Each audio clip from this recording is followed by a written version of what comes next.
This diagram here basically says the most free countries have less than 10% poverty, in fact, less than 7% poverty. As soon as you reduce economic freedom, it jumps to 30% poverty. You reduce economic freedom again, and it jumps up to huge amounts of poverty. So these countries here are the least economically free, and these countries are the most economically free. The countries that get in the way of your economic freedom have more poverty, and the countries that let people make decisions for their own life. So what you're saying is, if the governments of our countries cut taxes on us, the 3 multimillionaires sitting at this table, that will improve the lives of the ordinary British and American worker. I'll give you a real-life example. Can't afford to feed their kids. I'll give you a real-life example. I know of a company that was going to give pay rises to its employees, and then national insurance went up, and instead of... But national insurance is a tax on employment. Yeah. I'm saying to reduce that. I'm saying to reduce tax on... I want your viewers, the viewers here, to be paying less tax, okay, whilst multimillionaires pay more tax. It's good in theory, but if you could tax rich people 1% of their wealth above 10 million, I did a back-of-a-napkin calculation, you might be able to get 20 billion. Yeah. Right? That's if they don't leave. That's if they don't respond to it. If they just happily pay it, you get 20 billion.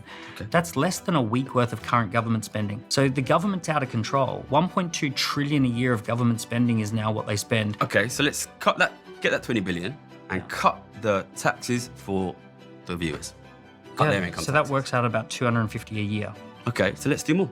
Let's make it 60 billion. So then you tax 3% above wealth. Yeah, do that. Right, and then you also bring it down Bear in mind, where is the wealth going, Daniel? Where is the wealth going? Who has the wealth now? Who is getting richer? Who's getting the wealth that is lost by our viewers? I'll tell you where the biggest amounts of money are going. The biggest amounts of money since the pandemic, 11 trillion went just to the value of 7 companies that own technology. So the biggest 7 companies in the USA, 11 trillion has And got... you don't want their billionaire owners to pay more tax? Well, would that help the UK? Well, if you use that money to reduce tax on working people, then it would help, yeah. They own shares in the USA. They're US citizens, so that doesn't help us here.